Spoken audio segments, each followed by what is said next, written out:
Saya mengucapkan terima kasih kepada Yang Berhormat Langkawi di atas pertanyaan yang telah dikemukakan. Untuk makluman Dewan Yang Mulia ini, Gerakan Negara-Negara Berkecuali NAM telah ditubuhkan pada tahun 1961 dengan kalian sebanyak 25 negara. Anggota kini telah meningkat kepada 120 ahli dengan penyertaan secara rasmi Azerbaijan dan Fiji pada tahun 2011. Peningkatan kalian ini membuktikan bahawa NAM masih lagi mendapat perhatian dan dipandang sebagai satu gerakan antarabangsa yang sangat penting dan berkesan dalam memperjuangkan isu-isu yang menjadi kepentingan kepada masyarakat dunia. Memandangkan keahlian NAM merangkumi 2/3 keahlian Pertubuhan Bangsa-Bangsa Bersatu PBB, NAM berusaha mempengaruhi perbincangan-perbincangan hala tuju dan keputusan-keputusan mengenai isu-isu seperti sistem kewangan global, perlucutan dan ketakcambahan senjata, hak asasi manusia, alam sekitar dan pembangunan mampan di forum-forum antarabangsa. Ini termasuk mesyuarat-mesyuarat dan persidangan-persidangan di bawah naungan PBB. Sebagai anggota tetap NAM sejak tahun 1970, Malaysia telah dan terus memainkan peranan yang aktif dalam memastikan pendirian Malaysia dan NAM mengenai isu-isu antarabangsa yang penting kepada negara dan masyarakat dunia diambil kira. Malaysia juga telah menjadi pengurusi NAM pada tahun 2003 hingga 2006. Walaupun Malaysia kini menuju taraf negara maju, isu-isu khususnya isu Palestin yang terus mendapat perhatian dan sokongan kuat di kalangan ahli-ahli NAM. Tuan Yang di-Pertua, beralih kepada konsep kesederhanaan dan gerakan kesederhanaan global atau The Global Movement of Moderates GMM yang telah diketengahkan oleh Yang Amat Berhormat Perdana Menteri buat pertama kali kepada komuniti antarabangsa di Perhimpunan Agung Pertubuhan Bangsa-Bangsa Bersatu pada bulan September 2010, saya ingin melaporkan bahawa semenjak itu konsep GMM telah diterima dan mendapat sambutan baik di dalam maupun di luar negara. Di peringkat antarabangsa, terdapat lebih dari 25 negara serta beberapa ketua-ketua negara di serata dunia telah menyatakan sokongan secara terbuka terhadap konsep-konsep kesederhanaan melalui GMM. Saya ingin memaklumkan kepada Dewan ini bahawa baru-baru ini semasa pertemuan Yang Amat Berhormat Perdana Menteri dengan Presiden Obama di sidang kemuncak ASEAN ke-21 di Phnom Penh, Presiden Obama juga telah mengakui bahawa konsep kesederhanaan atau moderations yang dipelopori oleh GMM mampu menyumbang ke arah keselamatan dan keamanan sejagat.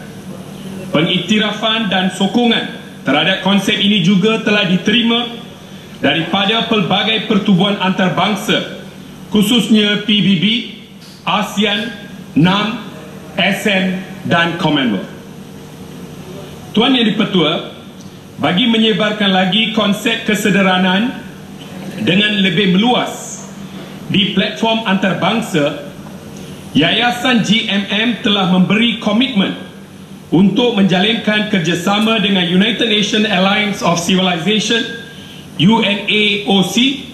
Yayasan GMM telah mengambil bahagian di dalam persidangan ICRA UNAOC di Istanbul, Turki dari 31 Mei hingga 1 Jun 2012 sebagai permulaan kerjasama di antara kedua-dua pihak. Di rantau ini pula, pemimpin-pemimpin ASEAN di Kemuncak ASEAN di Cambodia pada 3 April 2012 dengan sebulat suara telah menerima konsep kesederhanaan yang diusulkan oleh Malaysia. Lanjutan daripada itu, ASEAN akan mengadakan aktiviti-aktiviti bagi mempromosi konsep kesederhanaan di peringkat serantau dan antarabangsa bagi mencapai keamanan sejagat. Seterusnya, baru-baru ini pada sidang kemuncak ASEAN yang ke-9 di Laos, konsep kesederhanaan juga telah diterima dalam mesyuarat tersebut dan ianya tertera di dalam deklarasi Vientiane.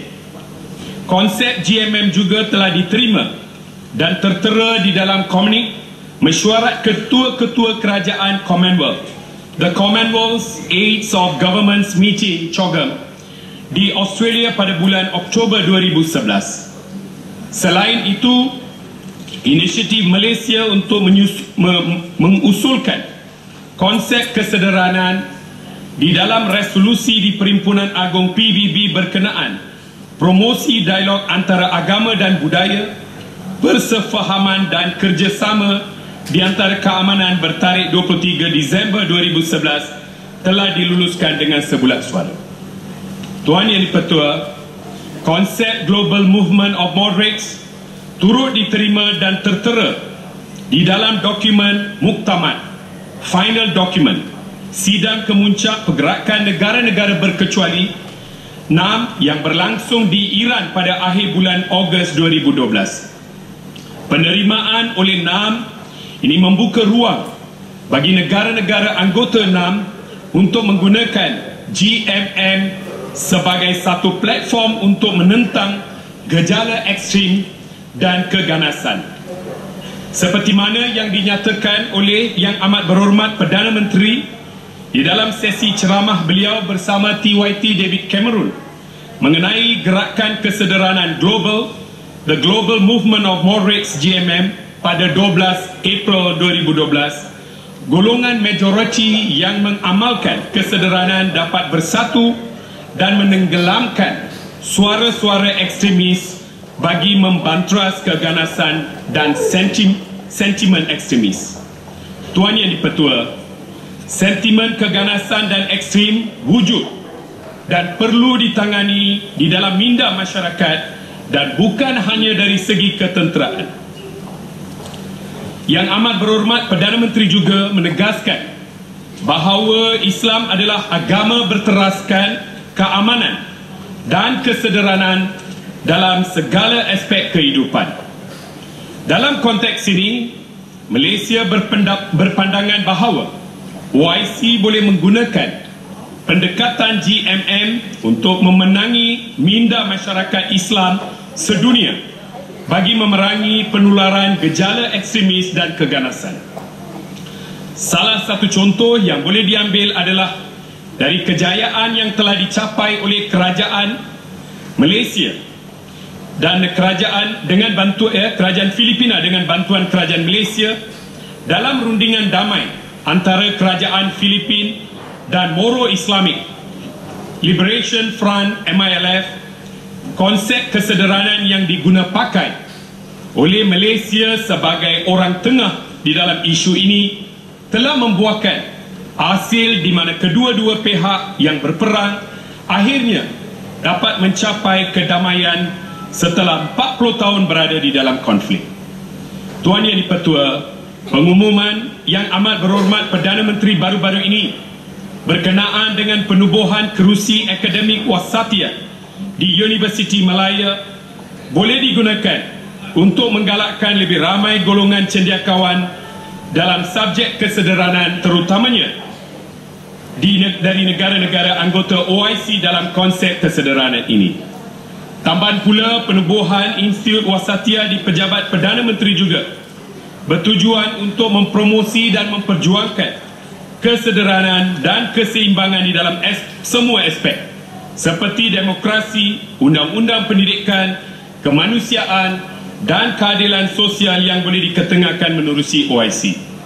Sebelum mengakhiri jawapan saya, ingin saya tekankan bahawa kerajaan Malaysia mengambil serius keanggotaan Malaysia dalam pertubuhan dan pergerakan di peringkat antarabangsa dan serantau seperti NAM, OIC, ASEAN, Commonwealth dan sebagainya atas dasar kepentingan strategik kepada negara.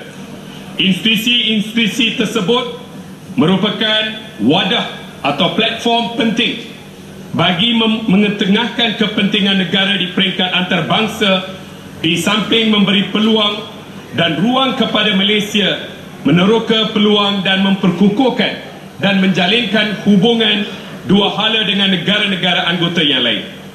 Malaysia akan terus berusaha untuk memperkenalkan dan mempromosi konsep kesederhanaan dan GMM di peringkat dua hala dan pelbagai hala supaya ianya dapat diterima dengan lebih meluas sebagai salah satu sumbangan Malaysia kepada masyarakat antarabangsa dalam usaha menangani gejala ekstremis dan keganasan. Sekian, terima kasih.